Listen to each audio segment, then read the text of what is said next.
فأنا ناصح لإخواني بالصدع بالحق تبيض وجوههم. السكوت في مسألة الحزبية يضرها، فاصدع بما تؤمر وأعرض عن المشركين. سلامي على دماج ورجالها والشيخ يحيى ودار العلم ياسر. Bismillahirrahmanirrahim. Waalaikumsalam warahmatullahi wabarakatuh. Dari sisi sanadnya, hadis ini diriwayatkan oleh Tirmidzi dari hadis Aisyah. Hanya saja sanadnya terputus karena Habib bin Abi Thabit tidak mendengar dari Urwah, sebagaimana itu dijelaskan oleh Imam Tirmidzi menukilkan dari guru beliau, yaitu Imam Al-Bukhari. Imam Bukhari melemahkan hadis ini karena Habib bin Abi Thabit tidak mendengar dari Urwah. Dan juga datang dari hadis yang lain, yaitu hadis Abi Dawud, yaitu riwayat Abi Dawud. Cuma di dalam sanadnya juga ada keterputusan, yaitu Ibrahim At-Taimi tidak mendengar dari Aisyah. Sanadnya putus. Tayyib. Hanya saja dua hadis ini boleh jadi, yaitu barang siapa berijtihad seperti Syekh Albani, yaitu beliau memilih untuk mensahihkan, kita tidak mengingkari, tapi sebenarnya ini tidak layak untuk dikatakan sahih, tapi hasan li ghairih.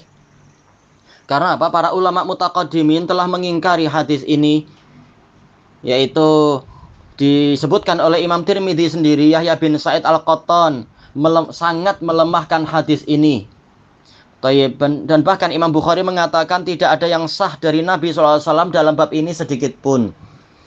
Hanya saja kesimpulannya apa? Yaitu apakah wudhu itu batal dengan sebab bersentuhan dengan istri? Yang benar adalah tidak batal selama dia tidak menggunakan syahwat, yaitu tidak sampai menimbulkan syahwat. Dan kata Imam Tirmidzi, ini adalah pendapat Sufyan Ats-Tsauri dan ahli Kufah, bahwasanya wudhu tidak batal dengan sebab ciuman. Baik.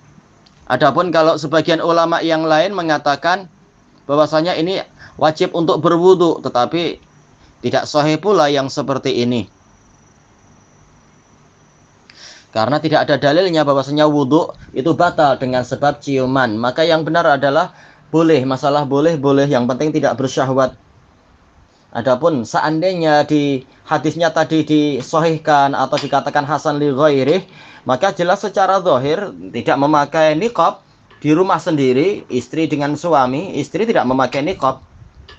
Baik, lagi pula kita akan mendapatkan hadis yang lain, hadis muttafaqun alaih dari Aisyah radhiyallahu anha, yang mana Rasulullah SAW sholat qiyamul lail, dan karena rumahnya sempit, Rasulullah, yaitu Aisyah, tanpa sadar waktu tidur kakinya menghalang di depan Rasulullah SAW, maka Rasulullah SAW pun memegang atau mencium kaki istrinya, untuk kemudian Aisyah pun mengangkat kakinya sambil tidur itu, demi menjadi tempat Rasulullah SAW untuk sujud, dan Rasulullah dalam situasi sholat. Dan tidak layak untuk dikatakan oh barangkali ada penghalang atau apa. Jelas dohirnya tidak ada penghalang, yaitu memang bersentuhan kulit, dan tidak ada dalil yang menunjukkan bahwasanya bersentuhan kulit itu membatalkan wudhu. Adapun dalam Al-Quran, aula mastumun nisa, maksudnya adalah jima. Wallahu a'lam, walhamdulillahi rabbil alamin.